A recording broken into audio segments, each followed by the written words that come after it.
know, I was away in Nashville last week, and I did not want to come back. Has anyone here been to Nashville before? Oh, okay, one person. Wow. Like, what an incredible city. What an amazing, amazing city. I will be talking about it probably for the next few weeks because it just had such a profound impact on me. So I went for a 2-day live event that was the live component of the year-long program that Glenn and I have been in called Relaxed Money with Kate Northrup. And I was super excited to go to this because I've been following Kate Northrup for like 18 years or something, and I knew that there would be a small number of people there, so there was going to be an opportunity to meet her, and I did get a chance to meet her and talk to her a little bit on the first night, and then on the second night, continued the conversation from the first night. And the whole event itself was phenomenal. I mean, talk about high vibration people and high vibration in the room. It was just, it felt so good to be immersed, infused, and just like in this incredible, amazing, swirling, delicious soup of infinite potentiality and intentionality and purposefulness with everybody who was there to participate, whether it was people in the audience or the keynote speakers, many of whom were part of this program as well. And so I was introduced to speakers and thought leaders that I'd never heard of before, and I'm now completely wowed by, and will be following and listening to all sorts of podcasts and things like that. But it was really cool on so many levels because it completely opened me up. I just felt so expanded. I felt so tuned in. I felt so connected. And because I was away from here, from the day-to-day, because there was physical spaciousness in the room that we were in the hotel, because the place that I stayed at, which I loved and highly recommend if anyone's going to Nashville, it had like 10 plus foot ceilings. So there was this incredible spaciousness in the place that I was staying in.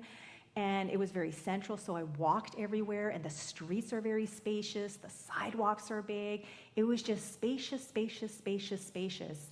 And there was music everywhere. And now when I tell people, you know, I went to Nashville, a lot of people are like, oh, I love country music. And I'm like, well, yeah, there is country music, and there's so much other music there. It's not just country. So anyway, I digress a little bit. One of the first things that happened when we went to show up and not register, but like, you know, show up for the so they could tick off our names and stuff like that on the first day. Those of us who signed up early on, we had to give a $100 deposit, which I totally forgot about, and then they gave us that $100 deposit back in a nice, crisp US $100 bill.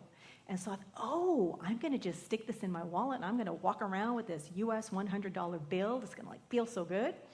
And so it was in my wallet, and then this weekend was happening, and I knew that after this 2-day event on the Thursday, that was my day to explore Nashville. And so when I went to get my groceries on the very first night I went there, I went to this super cute little organic market. I looked it up online. It's called the Turnip Truck. And the cashier was a huge bluegrass fan, and he said, are you going to see any live music? And I'm like, of course. And he said, well, if you want to see the best bluegrass, just go to that building over there. If you want to see this, go over here. If you want to see this, go over here.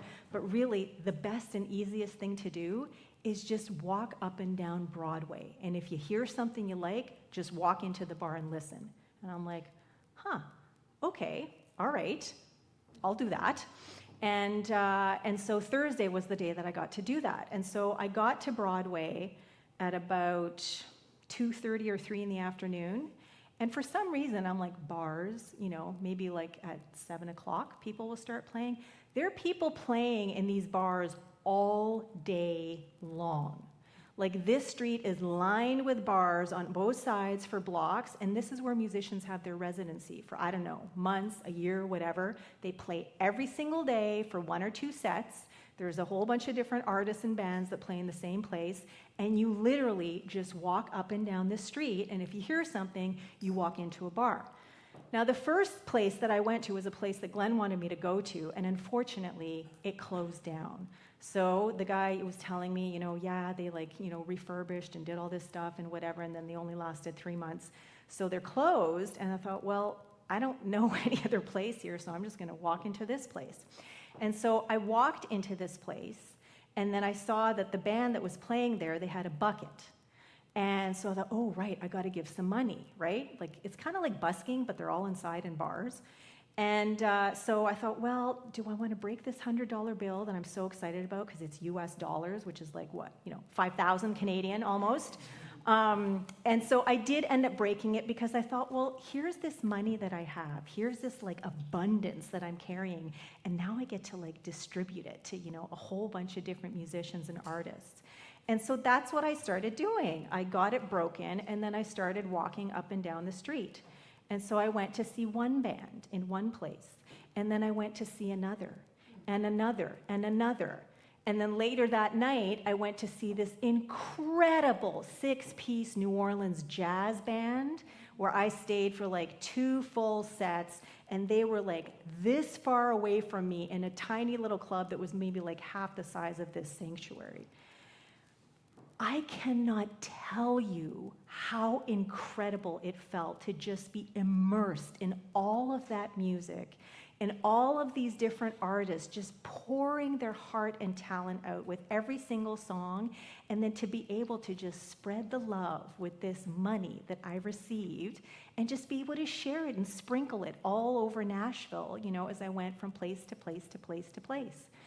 And so on the last day, on the Thursday, I was walking along Broadway, and I didn't intend to go in anywhere, but all of a sudden, as I'm walking by one place, I hear LaGrange by ZZ Top playing. I'm like, oh, I gotta go in! And so I went in, and that was the last band that I saw, the Handsome Hangovers, and listened to the one song, and I videotaped a whole bunch of them, and it was great. But in addition to this, very conscious sort of giving and sharing of the abundance that I had, what I was also doing along the way was I was doing something that was a new commitment for me that came out of this 2-day event. And so at this event, we were seated 6 to a table, and in the middle, there was this little centerpiece, and there were some postcards there. And on the second day, Kate said, take a postcard. You're going to make a commitment to do one thing to expand your prosperity consciousness, to expand your relationship with money. One thing you're going to commit to for the next 90 days, and you're going to write your postcard to yourself, 90 days from now, and then you're going to give us that postcard, right?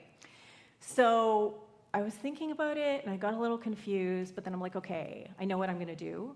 And for me, it was that I was only going to spend consciously.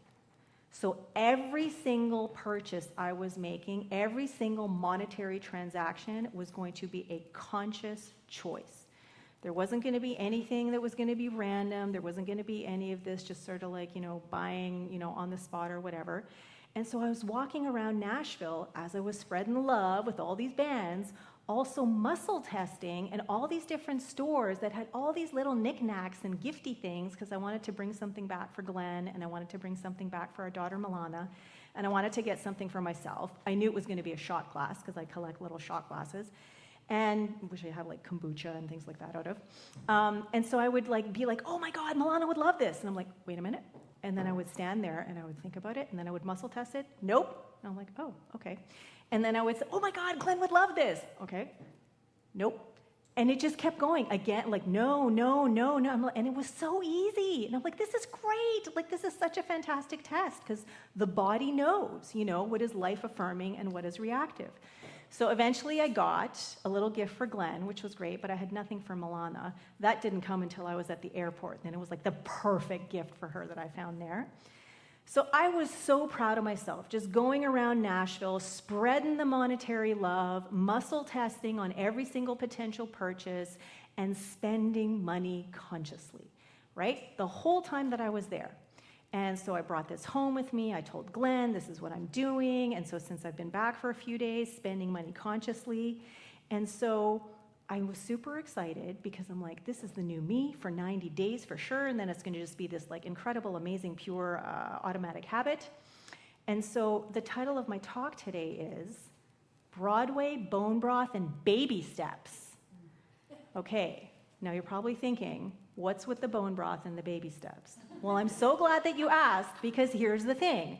This morning, I went to buy some cat food at PetSmart in Uptown Mall, and there's a Whole Foods there. And I thought, I'm going to go get some bone broth because some of you know that a few weeks ago, our cat Yuzu, that we've only had for a few months, went through 3 rounds of an infection, and we were giving her bone broth to keep her all moisturized and hydrated, and we're just doing it now anyway as a thing. So I went in to get this bone broth, very intentional with the purchase, right? And then as I walk by, there's all these Valentine's things, right? And I'm like, yeah, Valentine's Day is coming up, right? And then I see these, which is one of my favorite things, right? They're not available all year long. The company is Chalk XO, and it's a raspberry dark chocolate. Doesn't have a lot of sugar in it. They're delicious. And so I very intentionally grabbed from the back of the display to not mess up the display. I walk up to the thing, I pay for it, I walk out the door, I'm driving, and then I'm like, whoa! I just bought that stuff without thinking. Like, that was not a conscious choice. That was not a conscious transaction. That was not a conscious purchase. I'm like, oh my God, my streak. And I'm like, no, that's okay, because I know what I'm going to do. I'm going to share it with everybody tonight. And so what I got was I went back, and because, it's Valentine's Day coming up, so just pass them around, grab one for yourself.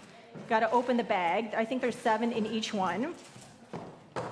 And so the point there is that just because we might get derailed off of something that is an intention, something that we want to do, doesn't mean that we have to stop and just throw our arms in the air and that's it, right?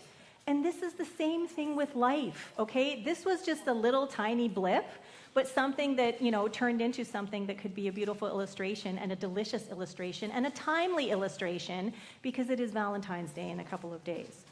So the bone broth was very intentional. And then this, even though it wasn't intentional, intention and purpose came out of it. And so this is the thing that we get to do from moment to moment to moment. And sort of like when Maggie was talking about, when there are stormy things happening in our life, when it feels like it doesn't feel good and like, oh my gosh, my life is falling apart, we still have the option to shift our perspective enough to trust the process, to know that whatever it is that we are going through, there's a bigger picture, it's just happening. And it's not happening to me, it's happening for me, so that I can step into, so that I can transform, go beyond form, beyond what it is that I am right now in this moment, transform into a greater expression of who and what I truly am. And so the thing that I want to invite us into is when those little things, moments happen, where all of a sudden we realize, oh my gosh, this isn't what my intention was, that all we need to do is just notice, that's what happened. That's it. It's not good, it's not bad, it's just what happened. And then we can accept that we don't have to make it good or bad, that it's just what happened. And then we get to keep taking those tiny baby steps.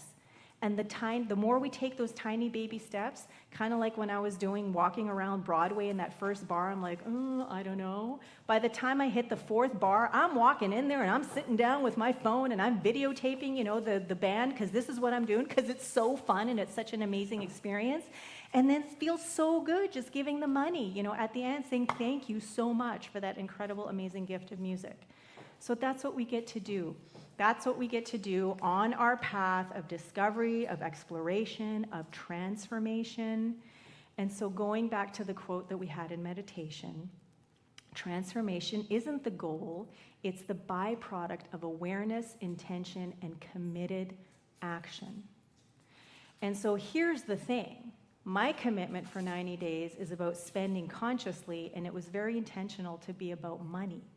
But we spend our attention, we spend our time, we spend our energy, we spend so much of ourselves. And so my invitation to all of us is to become more aware of how we are spending anything of ours, of us, from one now moment to the next.